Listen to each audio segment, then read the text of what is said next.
Assalamualaikum warahmatullahi wabarakatuh. Perkenalkan, nama saya Bagas Ibnu Farijat Miko, dan di sini saya ingin berterima kasih kepada Bapak Hardi Alunaza sebagai dosen pengampu mata kuliah Seminar Kontemporer HI.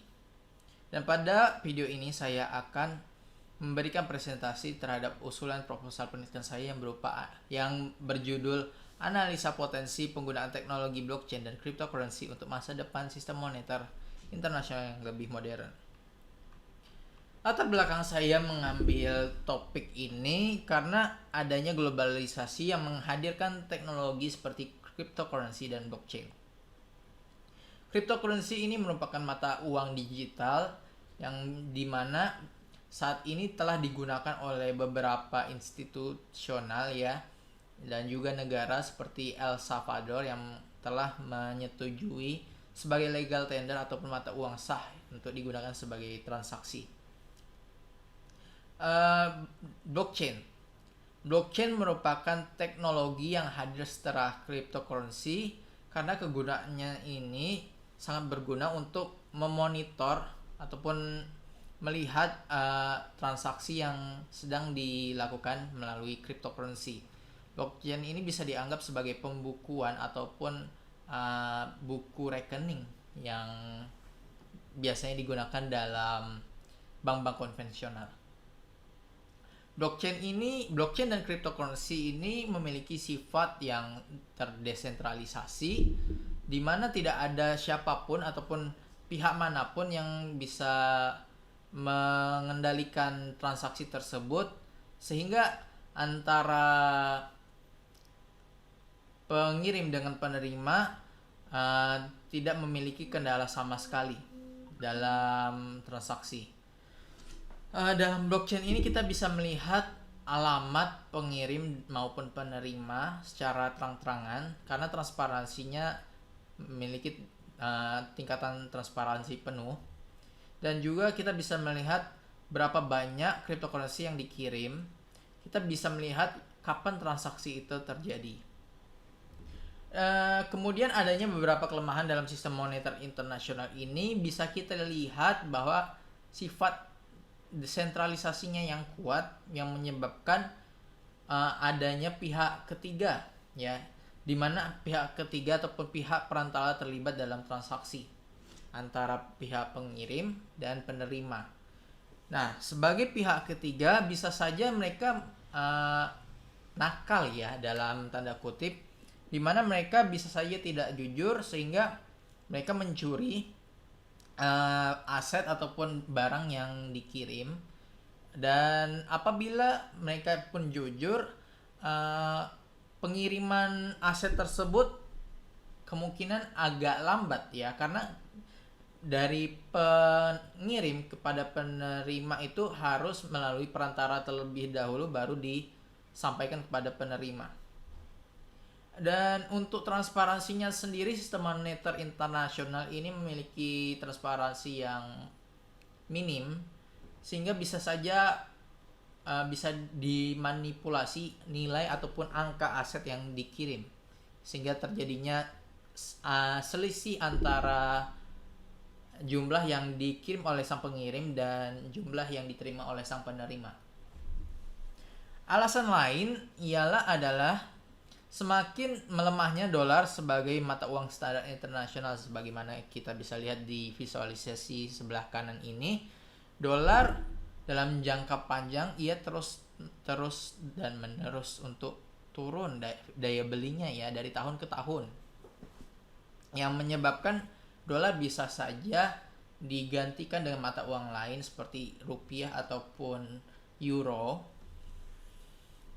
untuk dijadikan mata uang standar internasional.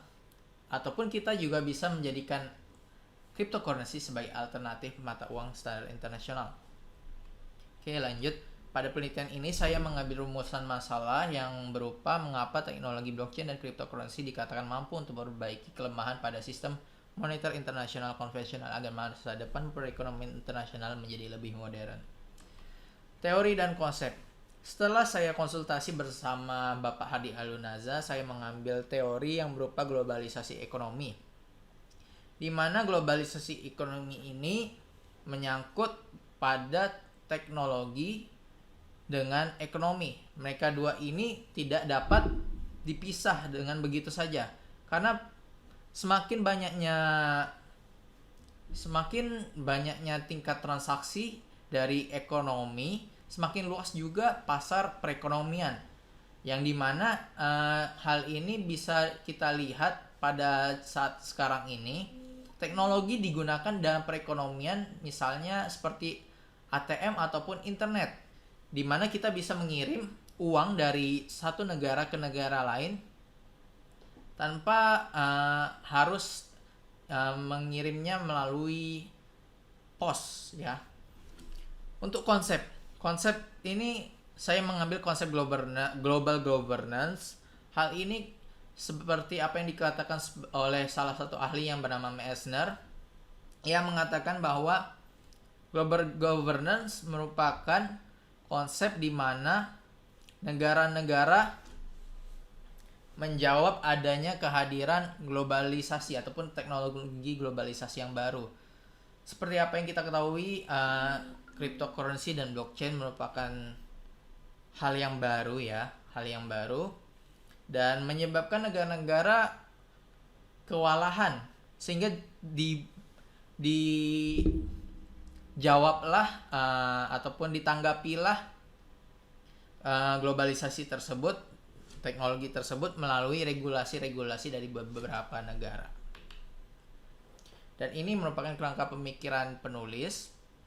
Penulis akan mencari potensi penggunaan blockchain dan cryptocurrency melalui penyortiran dari cara kerja dan dampak positifnya, dan kemudian akan diteliti lebih lanjut untuk menutupi kelemahan pada sistem konvensional, sehingga kita bisa melihat apa saja yang bisa diterapkan dari blockchain dan cryptocurrency ini, sehingga terciptalah sistem moneter internasional yang terbaru dan modern. Untuk jenis penelitian di sini merupakan penelitian eksplanatif dan dengan pendekatan kualitatif.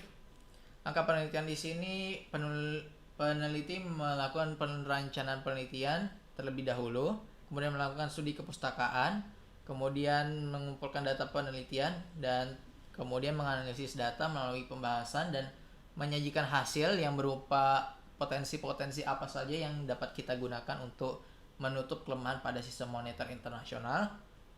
Dan terakhir, kita menginterpretasikan temuan ataupun menarik kesimpulan dan membuat saran, ya. Kemudian untuk lokasi penelitian di sini, penulis akan meneliti di Perpustakaan Universitas Tanjung Pura, dan waktu penelitiannya ini kegiatannya berlangsung selama 6 bulan, terhitung dari bulan Februari hingga bulan Juli 2022. Dan unit analisanya di sini berupa potensi penggunaan teknologi blockchain dan cryptocurrency. Dan untuk eksplanasi pada penelitian ini, penulis mengambil kelemahan yang ada pada sistem moneter internasional dan juga tingginya tingkat inflasi pada mata uang dolar. Dan untuk teknik pengumpulan data, penulis menggunakan teknik studi pustaka agar mendapatkan data-data yang penting sehingga dapat diolah dan diteliti, yang dimana data-data ini berupa dari berbagai sumber, yang bisa jadi artikel yang terpercaya ataupun dari internet ataupun jurnal-jurnal penelitian terdahulu. Instrumen penelitian di sini instrumennya adalah peneliti sendiri sebagai pencari data, sebagai pengolah data, sebagai penyambut kesimpulan dari penelitian ini. Dan untuk alat pengumpulan data sendiri, penulis memerlukan internet dan laptop, karena seperti apa yang kita ketahui, karena teknologi blockchain dan cryptocurrency merupakan teknologi yang lahir dari internet juga, dan juga merupakan teknologi yang baru. Maka dari itu agak susah untuk menemukan sumber-sumber data yang berupa fisik ya. Dan kemudian untuk keabsahan data sendiri, peneliti mengujinya menggunakan teknik triangulasi sumber, di mana peneliti mengambil beberapa data dari beberapa sumber, kemudian dicocokkan, dan sehingga terdapatlah sebuah kevalidatan data yang terpercaya. Dan kemudian untuk analisis data sendiri, penulis menggunakan teori ataupun saran dari berdasarkan Miles dan Huberman, di mana pertama-tama dalam penganalisan data kita harus memerlukan pengumpulan data terlebih dahulu, kemudian mereduksi data sehingga data tidak terlalu banyak dan hanya berfokus pada satu tujuan ataupun satu topik, dan kemudian kita menyajikan data, dan terakhir menarik kesimpulan dan verifikasi. Baik, itu saja. Terima kasih Bapak Hardi Alunaza atas kesempatannya untuk melihat video ini, dan nama saya Bagas dari mahasiswa Universitas Tanjung Pura mengucapkan terima kasih banyak sudah menonton.